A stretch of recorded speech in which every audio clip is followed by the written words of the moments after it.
It's Bullseye. I'm Jesse Thorn. My next guest is Jason Zinoman.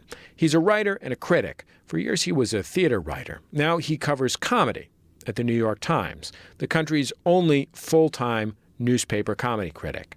He's also written for Slate and Vanity Fair, among other outlets. He's got a new book out. It's called Letterman, The Last Giant of Late Night. And it's more than a biography of David Letterman, one of the funniest TV hosts of all time. Okay, I'm just going to say it, the funniest TV host of all time. It's a deep and critical study into what makes David Letterman work as a performer and to some extent as a man. Before we get into my conversation with Jason, why don't we listen to a little bit of classic Dave? Here he is bothering people while wearing one of those headsets at the fast food drive-thru. What do you want to eat today? 3 light chicken soft tacos. How about a burrito? No thanks. How about a big burrito? No thanks. How about the biggest damn burrito you ever laid eyes on in your life? You know this? How about a burrito so damn big we gotta strap it to the roof of your car? How about that, sir? Would you like that? Welcome to Taco Bell. Thank you. Do you have any hairnets? No. Because we think that we're going to get like a surprise visit later on. From the Board of Health? Oh, wonderful. Jason Zinoman, welcome to Bullseye. Thanks for coming on the show. Thanks for having me. I'm excited to do this. So your book is as much a book of criticism as it is a biography.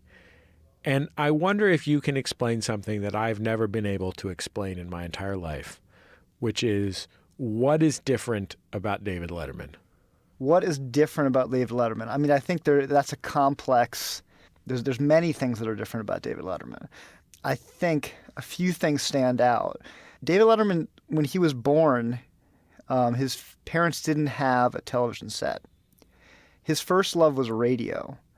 And I think that is one thing that really distinguishes him from his peers, is that Letterman has a love of language and a sensitivity to language that can dates back to his time in radio. While his show was also kind of visually innovative, one constant through his whole career is he's a magnificent conversationalist, a great talker, somebody who appreciates the humor of words. I think it was James Downey, who's a great longtime SNL writer who worked for Letterman, who said something to me where he said it's not just – he was comparing the sensibility of SNL to late night, and he was saying it's not just that Letterman finds words funny. It's that a funny word is enough of a joke. And that's really, when you think about it, that's pretty bold. Like, any true Letterman fan knows what he means by that. Yeah, he'll have a punchline to the joke, but what he really likes, he'll get a phrase like, beauty is my business.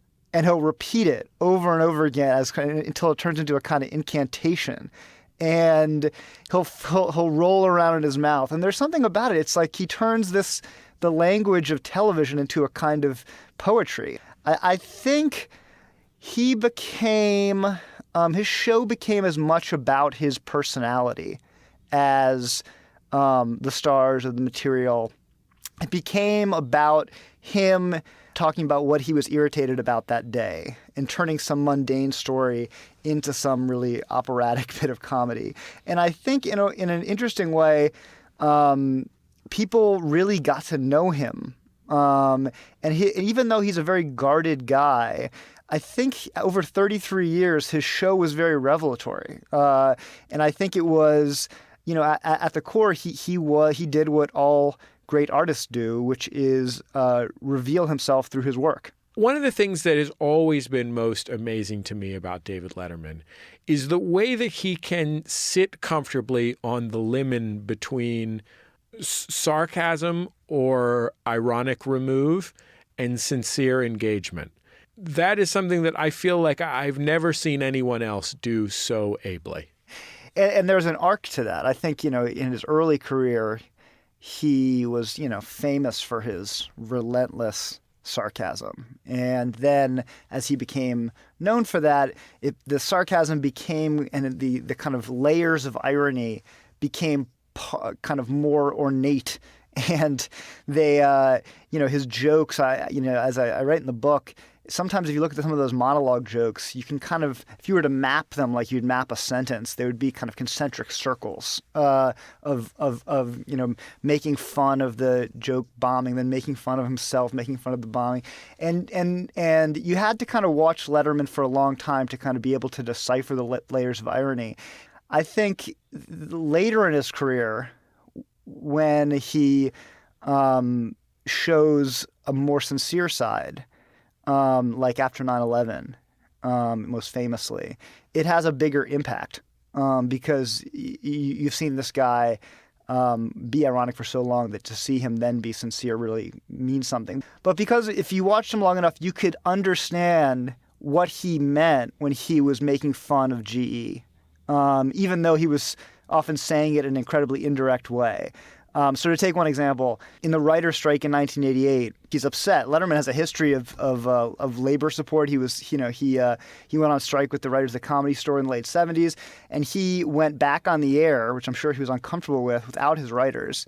At this time, the head of NBC sent a toaster as a kind of joke, and Letterman was, he was kind of cranky about the strike, and he took the toaster, and he didn't, rail against the NBC, and he just said the head of NBC gave him this toaster. I think it was an anniversary present. He put the toaster on his desk. He put some toast in, and he made toast. He sat there, and he waited, and he made toast.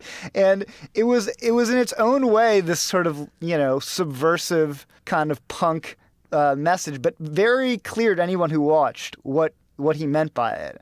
There is also a kind of there's a very sincere fondness in him that never leaves. Just as, when he chucks a watermelon off of a roof, part of the joke is, wouldn't it be dumb if we chucked a watermelon off a roof? But a significant part of the joke is, it is fun to chuck a watermelon off of a roof. Yes. No, you're that's completely true. I think it operates on both levels, and even the mockery of television. I mean, on some level, right, a lot of his early shows are making fun of the conventions of television and making fun of show business, and yet he's clearly a part of show business. I think the throwing the watermelon off the roof, which is, there was a whole genre of stuff like that, like the steamroller, which is actually my favorite. That's primal. There's something like that, which is like, no comedy analyst is going to intellectualize that sufficiently. It's just like, it's any kid understands the pleasure of throwing a watermelon off a roof more than any critic ever will. You're listening to Bullseye. I'm Jesse Thorn. I'm talking with Jason Zinoman. His new book is called Letterman, The Last Giant of Late Night. It's a biography of the greatest television host of all time. I think I can say that on NPR, right? My show? Yeah, I can say that. Greatest television host of all time. My era when I was most avidly watching Letterman, probably in my late teens and early 20s, they were doing Will It Float, a segment that featured 75 backup dancers behind a giant tank, and all they did was put something in the tank and find out whether it floated. Right. So that does not have that much primal interest. I don't know. I think you bring up a really great point, which is the bigger audience, the one that likes the fact that look at this ridiculous thing I'm doing, or is it there? I mean, I think let's look at the most popular Letterman bit, stupid pet tricks. Okay, that it's in the name, right? And even Steve Martin in my book says pet tricks would never have worked. He says, I don't want to see pet tricks, but stupid pet tricks, that's something. At the same time, look, there is no more storied and cliche showbiz genre than the Animal Act. If we went back 100 years to vaudeville, there's something about it, and everyone knows the animal's going to upstage you. Now, is the reason that people liked stupid pet tricks because of that it was Letterman smirking and the stupid, or was it because that people love pets? Now, of course, it's both, but anyone who looks on YouTube today, I think, could tell you which has the bigger audience. I think the same thing is true for What Will It Float? I want to play a little bit of David Letterman as a kid, or at least as a young adult. He was a college radio host, and even when he was in college, there were parts of his persona that had shown themselves. Let's hear David Letterman, bearded then as he is now, in 1969 as a college student at Ball State University in Muncie, Indiana. Flagship station of the Ball State University campus station, WAGO, Boss Radio 57, Wagner Hall, Muncie. 22 this week in the top 30 plus 15, the flirtations, and nothing but a heartache. Good evening, ladies and gentlemen. My name's Dave Letterman, and you're listening to the Dave Letterman radio program, the radio program which asks a question. Oh, excuse me, there's the telephone. Good evening, WAGO. May I help you? You're looking for a gaboon viper? Well, have you tried over in the library? Well, the lighting's much better over there. We'll see you a little later, clown. Ladies and gentlemen, I'm not going to take any more of these crank phone calls. Something about the hooded merganser. Anyway, this is all you have to do to win a swell prize tonight here at WAGO. Now, correctly identify this sound. Did you hear that? I'll do it once again for those of you who had to get up out of the sick bed to get closer to the radio. Did you hear that? Ladies and gentlemen, it's time to place our phone call, see if someone can correctly identify the mystery noise. And there it is. Excuse me here, I'll just place the call now. It's pretty funny. A nice piece of It's business. very funny. It's very funny, and that's actually that's really an interesting clip. Actually, the woman who he was going to be the first caller there was his first wife. And he, if you listen to the language there, gaboon viper, again, he loves these funny words. But that was, Letterman got his start, his first broadcasting gig was on his college radio station, which didn't play rock music. And he got fired because he kept making up stories, making up, fake biographies and fake news stories. It was like it was like classical music where you're supposed to say a little fact about the composer. You say, well, interestingly, the bassoon in that record, in that recording of the Berlin Philharmonic, right? And he was just making them up. Exactly. He was making it up, and then he got fired, and they brought him back, and then he got back on news, and that was a disaster. He made things up there. And so when he left, he started working or doing a show from an all-male dorm. So what we just heard was only heard within a dorm. That what he's parodying in that voice is actually a very unusual clip because usually Letterman is in his own voice, but he's parodying Boss Radio, which was a kind of style of rock DJ that was popular back then. So he went from making fun of this stodgy classical station to then once he gets on a rock station where he could say anything he wants because he's only talking to all men in a small dorm, making fun of rock DJs. So again, I guess the third thing you could say that has stayed constant for Letterman through his whole career is this, what I call an irreverent instinct, is that he will make fun of whatever world he is in at that moment. He stayed in Indiana for quite a while and went through a number of jobs in broadcasting. And most notably, he worked as a television weatherman. This is hard to imagine. Like, how did he... What was he doing as a weatherman? Well, it's actually I did some research on this.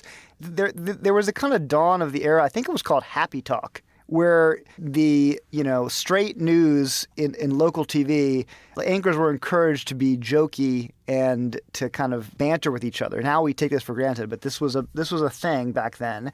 And having like a wacky weatherman, which we all think of as sort of like a cliche now, was a relatively new thing. There's several points in the book where Letterman's career could have gone in a dramatically different direction. And one of which is that he was the weekend weatherman. He wasn't the main weatherman, and he became famous for the first time, famous in Indiana because of the weather. He had a pretty elaborate broadcasting career on many different platforms, but the thing he became really known for, if you talk to people there, was his jokes on the weather. But when the job for the main weatherman came up, he applied and didn't get it. And if he did get it, that was a really big job. Maybe he never would have gone or he would have gone later to L.A. and the timing would have been off. Who knows? Let's hear David Letterman reporting the weather on WLWI as a 28-year-old. And in what we're about to hear, he notices a mistake on the satellite map. Most of Missouri is under a flash flood watch. The same holds true for Iowa, and flooding all over. In fact, portions of Indiana at one time yesterday were under a flash flood warning. But all of that seems of little importance once you take a look at the cloud cover photograph made earlier of the United States today. And I think you'll see that once again we've fallen to the prey of political dirty dealings. And right now you can see what I'm talking about. The higher-ups have removed the border between Indiana and Ohio, making it one giant state. Personally, I'm against it. I don't know what to do about it. Personally, I'm against it. I love that. I love that. How great is that? Also, I mean, I hate to be like a nerd about language about this, but besides the joke being great and being funny and the person, I guess, I just love, like, we've fallen prey to personal dirty dealings. You know, I think Meryl Markle, I quote her saying, when she met Letterman, you know, the first thing she liked about him was his noun choices. You could hear it in that stuff. That's the difference between a funny guy and someone who really is a great comedian has to do with picking exactly the right funny word. And so that weather stuff that, you know, he really made his name on. I interviewed Harvey Pekar once before he passed away. And I couldn't be a bigger admirer of Harvey Pekar's work. I just love the heck out of American Splendor, the comic that he wrote for decades. And Pekar was a pretty regular dude. That was part of his shtick as well as part of who he was. His comic was an underground success that told stories from his life and from other people's lives of regular people's stuff. Gave some grandness and dignity to regular people's stuff. He came on Letterman regularly for many years in the early 1980s as a crankus, essentially, an antagonist to David Letterman. To what extent were these people that were being booked on the show who were fighting with David Letterman, to what extent were those bookings ironic? Well, it's a great question, and it depends who you talk to. I mean, Pekar, the person responsible for Harvey Pekar is Steve O'Donnell, who was the head writer from 1984 to 1930 and is, you know, a brilliant comic mind. And he was from Cleveland, which is where Pekar is from. And so he is a genuine fan of Harvey Pekar. You know, he loved Harvey Pekar, you know, made the case that he'd be great for the show. It was also clear that Letterman in that period became known for having these oddball antagonistic guests on, like Howard Stern and Sandra Bernhardt, and that nobody else had on. And that also, you know, in an age before YouTube, but Pekar is a fascinating case because he became famous from Letterman, and his antagonism, according to some people on staff, became a kind of shtick. You know, he'd come on, like Pekar, and he'd be like, these phonies, and then the audience loved it, and he gave them more of it, until there's one sort of famous episode where he's really pushing Letterman on some labor issue. When the rare Letterman is, you know, incredibly poised and keeps his cool, but Letterman sort of lost his temper and he made reference to your little comic book.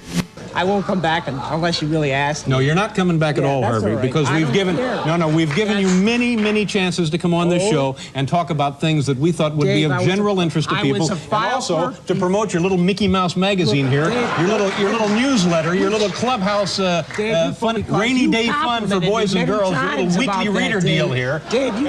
But one of the things about Pekar at the time was that I think became telling as the show continued through the decades was that Pekar, as far as I could tell from talking to him, he still, and this I probably talked to him in 2004 or something, he had no idea where he stood with the show or with Letterman. He couldn't tell. He couldn't tell you how. He said, you know, I was playing up the things that I thought they wanted me to play up, but I don't know if he was mad at me, really. And that became, in some ways, the leitmotif of the David Letterman show, is people trying to figure out who David Letterman really was, even people who were like his head writer.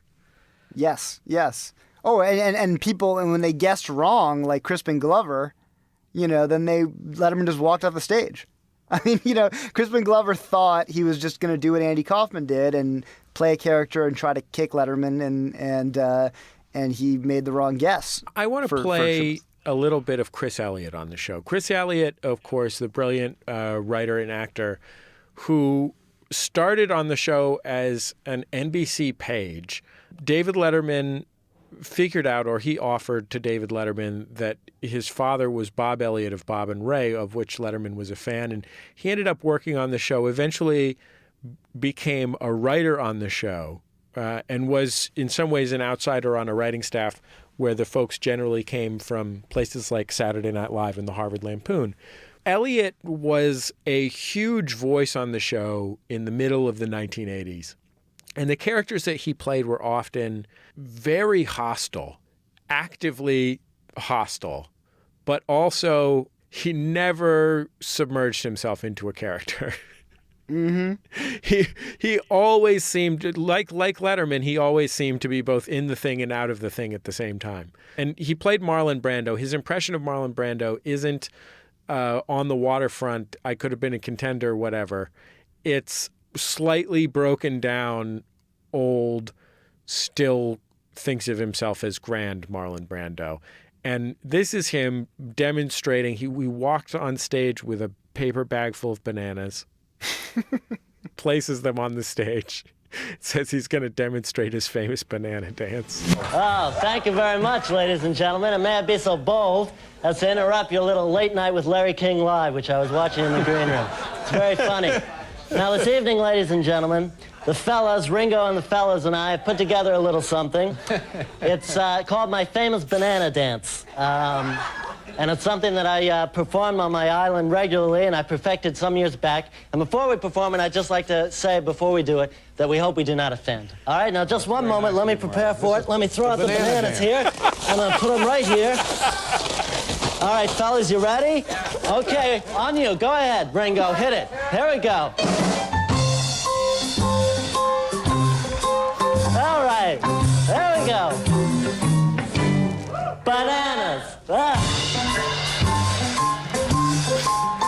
we go. Bananas. There we go, boys. Bananas. All right, that's it. So stupid. Yeah, I'm so happy you played that. I don't know. There's something about the banana dance. People should look it up. But also because he has a hand gesture, which is like the funniest thing. I don't know why I think it's so funny. You know, I think one writer, I think it was Fred Graver, said to me, Chris Elliot, kind of played the Letterman's id. He was a reflection of Letterman saying the things that Letterman wasn't going to say. And because Letterman liked him so much, he convinced Letterman to do some of the earliest hour-long theme shows, like the custom-made show where the audience could vote on, who the guests would be and what they would wear, et cetera. Or the 360-degree show, which is a Randy Cohen idea, where they rotated the camera 360 degrees throughout the whole show. So halfway through, it was upside down. So Chris Elliot played a big part in the kind of increasing the ambition, the conceptual ambition of that show. Jason, do you think that Letterman was diminished in the later years of his career when he was almost entirely alienated from his staff and his material, or do you think that he found a new voice that was different? Without sort of copping out, I think both are true. I think comedically, his show became less ambitious. At the same time, he had some of his greatest moments because his show became more about extemporaneous conversation or monologues and long conversation. And if you look at several of his most important moments, including, I would say most famously, his response to 9/11, in which he really stood out among all the broadcasters, is a high point. He has several moments, I think, in his last 10 years where the strength is not the irony, the sarcasm, the concept, but the, kind of emotional and deeply felt statements that he's making. Do you have any thoughts about how many Spider-Mans fit in a Jamba Juice? No, but I like the question. Oh, look, we're out of time, Jason. We're just going to have to play some on our way out the door. We'll play how many Spider-Mans fit in a Jamba Juice. You don't have to have any insights about it. I wrote a whole essay about it one time. People can go listen to that. Thank you, really.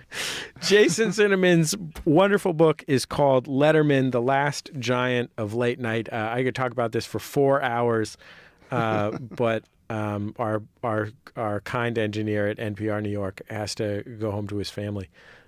So we'll have to leave it there. Thank you so much for making the time, Jason. Thank you so much. This was really fun. Jason Zinoman. Letterman, The Last Giant of Late Night, is in bookstores now. I loved reading it. It's a wonderful and very insightful book. We'll have a link to it on our website. And while you're on the internet, do yourself a favor. Look up how many Spider-Mans fit in a Jamba Juice. Just type that into the internet and then enjoy it. It's going to make your life a lot better.